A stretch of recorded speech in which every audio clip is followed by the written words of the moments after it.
అందరికీ నమస్కారం. Welcome back to Vamshi Bhavani. So ఇవాల్టి ఈ వీడియోలో మనం డిస్కస్ చేయబోతున్న టాపిక్ ఏంటి అంటే, we will discuss about Docker and Kubernetes అనమాట.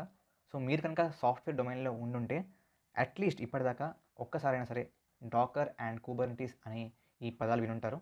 బేసిక్‌గా కుబర్నెటీస్‌ని కొంతమంది ఇక్కడ ఎన్ని ఉన్నాయి? 1, 2, 3, 4, 5, 6, 7, 8 కదా! కాబట్టి కుబర్నెటీస్‌ని కొంతమంది K8s అని కూడా అంటూ ఉంటారు. Okay. So Dakar and K8s ఈ పదాలు మీరు ఖచ్చితంగా వినుంటారు. ఈ యొక్క వీడియోలో నేను మీకు ఈ డాకర్ అంటే ఏంటి, కుబర్నెటీస్ అంటే ఏంటి, కంటైనరైజేషన్ అంటే ఏంటి అనేది చెప్తాను. బిఫోర్ మూవింగ్ ఫార్వర్డ్, సో ఈ వారం మొత్తం కూడా స్పెషల్ ప్రైస్ వీక్ అనమాట. సో ఈ యొక్క వారంలో గేట్ అండ్ ఈఎస్సి సబ్స్క్రిప్షన్స్ అన్నిటికీ కూడా 10+10+10% ఆఫర్.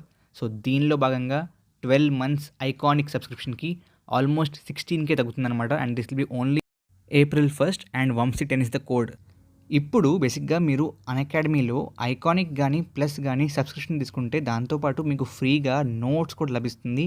అండ్ ఈ నోట్స్ ప్రతి ప్లస్ అండ్ ఐకానిక్ లెర్నర్కి వాళ్ళ యొక్క అన్అకాడమీ యాప్లో డైరెక్ట్గా లభిస్తుంది. So this will be an add advantage. ప్రస్తుతానికి రన్ అవుతున్న బ్యాచెస్ ఏంటి అంటే గేట్ 2024కి March 23rd నుంచి స్టార్ట్ అయింది accent batch. So this is for CSIT bilingual.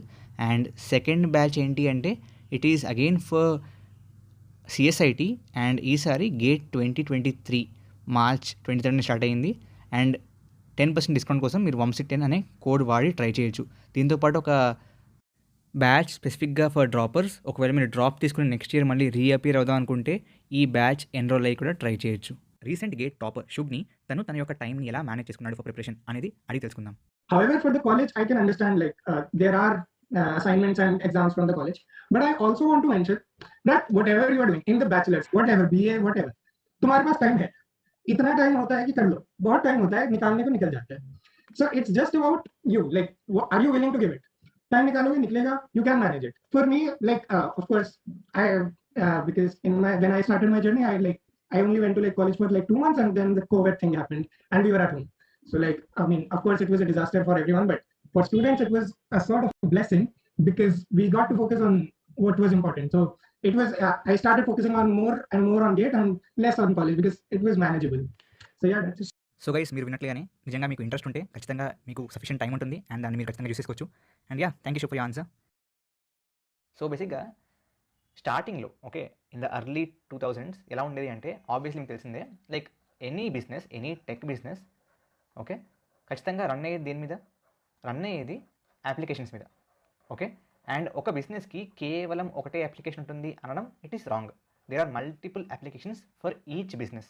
So కాబట్టి ఏం చేసేవారంటే ఎర్లీ 2000స్లో బేసిక్గా ప్రతి అప్లికేషన్ని ఒక సెపరేట్ సర్వర్ మీద బేసిక్గా రన్ చేసేవారు. సో ఇది లెట్స్ సే అప్లికేషన్ 1 అనుకోండి, దాన్ని సర్వర్ 1 మీద రన్ చేసేవారు. అప్లికేషన్ 2ని సర్వర్ 2 మీద రన్ చేసేవారు. ఓకే. దీనివల్ల వచ్చే బేసిక్గా ఇష్యూ ఏంటి అంటే వెరీ సింపుల్. సో ఈ అప్లికేషన్ 1కి మ్యాక్సిమం అంటే at the highest peak point ఎంతైతే రిసోర్సెస్ అవసరం వస్తాయో అంత ఈ యొక్క సర్వర్లో సమకూర్చేవారు. బట్ ఆ పీక్ ఖచ్చితంగా సంవత్సరానికి ఒకసారి 2 సార్లు వస్తుంది. మిగతా అంతసేపు ఆ మిగతా రిసోర్సెస్ ఏవైతే ఎక్స్ట్రా కన్జ్యూమ్ చేసేందుకు వీళ్ళు సర్వర్ 1లో పెట్టారో అవన్నీ వేస్టే కదా, బికాస్ పీక్ యూటిలైజేషన్ ఎప్పుడు కంటిన్యూస్గా ఉండదు. కాబట్టి ఏమయ్యేది అంటే అన్నెసర్లీ సర్వర్లో రిసోర్సెస్ అన్నీ వేస్ట్ అయిపోయాయి. ఓకే. కాబట్టి దీని తర్వాత వచ్చిన నెక్స్ట్ టెక్నాలజీ ఏంటి అంటే సో మనకి వర్చువల్ మెషిన్స్ అనే ఈ టెక్నాలజీ వచ్చింది. సో దీంట్లో భాగంగా ఏం చేసేవారంటే సింగిల్ సర్వర్ ఉండేది. ఓకే. ఈ సింగిల్ సర్వర్ పైననే బేసిక్గా డిఫరెంట్ వర్చువల్ మెషిన్స్ రన్ చేసేవారు. ఓకే. సో మీరు పేరు వినుంటారు, virtual machine 1, virtual machine 2. Okay. And దీన్ని అంతటినీ కంట్రోల్ చేసేందుకు మనకి ఒక హైపర్వైజర్ ఉండేది. ఓకే. అండ్ బేసిక్గా ఏం జరిగేది అంటే ఈ ప్రతి వర్చువల్ మెషిన్లో దానికి అదే ఒక ఇండివిజువల్ ఓఎస్ ఉండేది. అండ్ ఈ ఓఎస్ పైన అప్లికేషన్ 1 అండ్ అప్లికేషన్ 2 రన్ చేసేవారు. సో ఇక్కడ ఏం జరిగేది, సింగిల్ సర్వరే బట్ దాని మీదనే మల్టిపుల్ అప్లికేషన్స్ రన్ చేసేవారు యూజింగ్ అ హైపర్వైజర్. అండ్ ప్రతి వర్చువల్ మెషిన్ దానికి అదే ఇండిపెండెంట్గా పనిచేసేది. ఓకే. దీంట్లో వచ్చే ఇష్యూ ఏంటి అగైన్ చెప్పాలంటే ఈ నార్మల్ సింగిల్ సర్వర్ మోడల్ కంటే ఈ విఎం మోడల్ ఎన్నో రెట్లు మంచిది. ఎందుకంటే ఇక్కడ మనం సేమ్ సర్వర్ రిసోర్సెస్తోనే we are able to run 2 applications.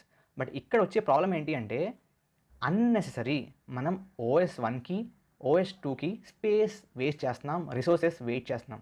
ఎందుకు తెలుసా? బికాజ్ ఈ ఓఎస్ 1 డిఫరెంట్, ఈ ఓఎస్ 2 డిఫరెంట్. అండ్ బేసిక్గా ఈ సర్వర్ మీద రన్ అయ్యే ఓఎస్ డిఫరెంట్.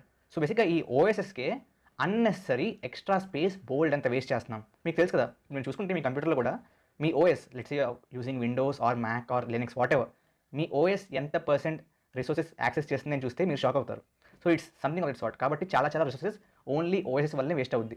అండ్ ఇక్కడ ఈ VM మోడల్లో ఆ విధంగా వేస్టేజ్ చాలా ఎక్కువ ఉండేది. కాబట్టి నెక్స్ట్ ఏం జరిగింది అంటే next came the Docker model. Okay, so ఈ డాకర్ మోడల్ బేసిక్గా ఈ VM మోడల్ అండ్ ఈ సింగిల్ సర్వర్ మోడల్ కంటే ఎన్నో రెట్లు బెటర్. బేసిక్గా ఈ డాకర్ మోడల్ ఏం జరిగింది అంటే అగైన్ సింగిల్ సర్వరే.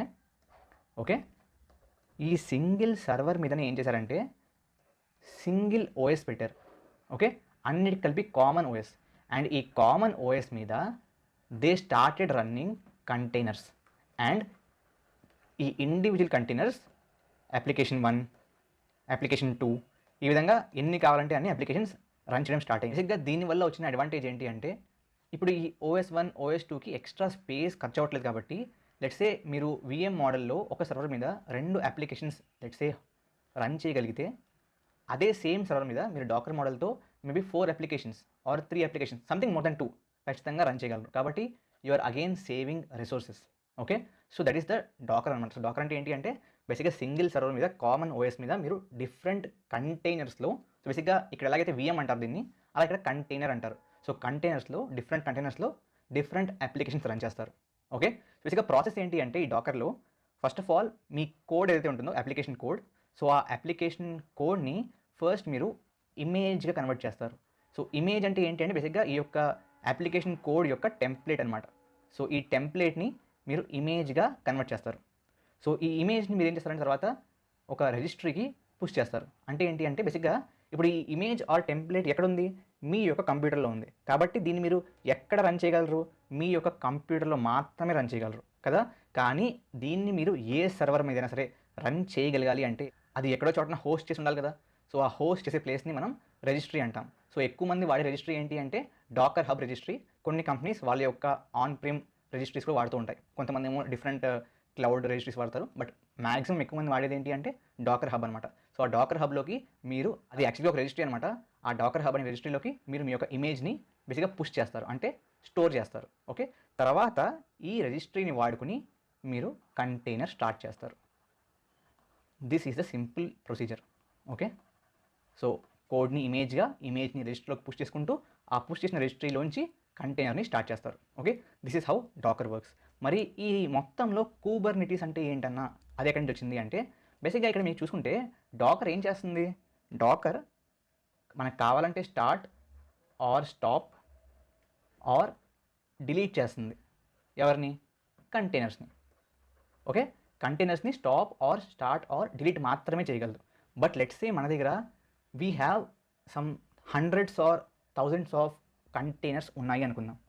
థౌజండ్స్ కాదులేండి, but hundreds of containers is definitely possible in real world scenario. So మన దగ్గర లెట్స్ సే వీ హ్యావ్ ఒక 150 ఆర్ 200 కంటైనర్స్ ఉన్నాయి. ఓకే, 200 కంటైనర్స్ ఉన్నాయి. ఈ 200 కంటైనర్స్ని మీరు ఇండివిజువల్గా స్టార్ట్, ఇండివిజువల్గా స్టాప్ చేయాలంటే it will take lot of time and lot of manpower. కాబట్టి we have something called Kubernetes. So ఈ కూబర్నిటీస్ అనేది బేసిక్గా ఒక ఆర్కెస్ట్రేషన్ టూల్ అనమాట. Okay, it's a arc tool. మీరు ఈ పదం వినుంటారు, it's a arc tool. So బేసిక్గా ఆర్కెస్ట్రేషన్ అంటే ఏంటి అంటే మేనేజ్మెంట్ అనమాట. సో ఈ కూబర్నిటీస్ అనే టూల్ మనకి డాకర్స్ని ఏం చేస్తుంది, మేనేజ్ చేస్తుంది. డాకర్ అనే కాదు, బేసిక్గా కంటైనర్స్ని మేనేజ్ చేస్తుంది. బేసిక్గా ఏమవుద్ది అంటే లెట్స్ సే మీరు ఈ కూబర్నిటీస్కి ముందే మీరు బేసిక్గా ఇన్స్ట్రక్షన్స్ ఇచ్చేస్తారు. ఓకే, ఈ ఇన్స్ట్రక్షన్స్ బట్టి అది నడుచుకుంటుంది. సో నాకు నా యొక్క క్లస్టర్లో ఇన్ని నోడ్స్ ఆర్ ఇన్ని కంటైనర్స్ రన్ అవ్వాలి ఆర్ ఇంత అమౌంట్ ఆఫ్ రిసోర్సెస్ యూజ్ అవ్వాలని చెప్తారు. సో ఏమవుద్ది అంటే లెట్స్ సే మన దగ్గర ఇది మొత్తం క్లస్టర్ అనుకోండి. ఓకే, ఈ క్లస్టర్లో లెట్స్ సే మనం చెప్పింది ఎప్పుడు కూడా 2 కంటైనర్స్ పనిచేస్తూ ఉండాలి అని చెప్పారు. బట్ లెట్స్ సే సడన్గా ఒక కంటైనర్ ఫెయిల్ అయిపోయింది. అప్పుడు మీరు ఏం చేస్తారు, మీరు చూసుకుంటూ మానిటర్ చేసుకుంటూ మళ్ళీ ఇంకొక దాన్ని స్టార్ట్ చేయాలి. అండ్ అది చాలా కష్టం. కాబట్టి కూబర్నిటీస్ని వాడతారు. ఇదేం చేస్తుంది, ఆటోమేటిక్గా ఒకటి డ్రాప్ అయిన వెంటనే ఇంకొక దాన్ని స్టార్ట్ చేసేస్తుంది. ఓకే, లెట్స్ సే ఇది మళ్ళీ అప్ అయింది అనుకుందాం, ఇస్ రన్నింగ్ నవ్ అనుకున్నప్పుడు ఏమవుతుంది అంటే ఆటోమేటిక్గా మళ్ళీ దీన్ని స్టాప్ చేసేస్తుంది అండ్ వీటితోనే రన్ చేస్తుంది. ఆర్ లెట్స్ సే సడన్గా మనకి ట్రాఫిక్లో పీక్ వచ్చింది, అంటే ఈ 2 సర్వర్స్ సరిపోవట్లేదు అనుకున్నప్పుడు డైరెక్ట్గా కూబర్నిటీసే ఇంకొక రెండింటిని స్టార్ట్ చేస్తుంది కంటైనర్స్ని. కాబట్టి ఆటోమేటిక్గా మనకి ఆ లోడ్ ఏదైతే వచ్చిందో ఆ లోడ్ బ్యాలెన్స్ అయిపోతుంది. కాబట్టి ఇది జరిగేది ఏంటి అంటే కూబర్నెటీస్ ఆటోమేటిక్గా మనం ఇచ్చిన ఇన్స్ట్రక్షన్స్ బట్టి కంటైనర్స్ని డిలీట్ చేయడం, స్టార్ట్ చేయడం, బ్యాలెన్స్ చేయడం, షెడ్యూల్ చేయడం, స్కేల్ చేయడం, హీలింగ్ చేయడం, అప్డేట్ చేయడం, ఇవన్నీ తనకు తనే డైరెక్ట్గా వితౌట్ ఎనీ మాన్యువల్ ఇంటర్వెన్షన్, అంటే మనిషి వచ్చి ఇన్స్ట్రక్షన్ ఆర్ మనిషి వచ్చి మాన్యువల్గా చేయకుండా ఆటోమేటిక్గా మొత్తం అంతా ఈ కూబర్నెటీసే చూసుకుంటుంది. అర్థమైందా? సో బేసిక్గా ఫైనలీ డాకర్ అంటే ఏంటి? డాకర్ అనేది బేసిక్గా కంటైనరైజేషన్, అంటే అప్లికేషన్స్ని కంటైనర్స్లో రన్ చేసేందుకు వాడే ఒక టూల్. కూబర్నెటీస్ అనేది ఆ కంటైనర్స్ని మేనేజ్ చేసేందుకు, ఆర్కెస్ట్రేట్ చేసేందుకు వాడే ఒక టూల్ అనమాట. I hope it is clear. Yeah, so thank you very much for joining. ఖచ్చితంగా మీ ఫ్రెండ్స్ అందరికీ కూడా షేర్ చేయండి. జై హింద్, జై భారత్.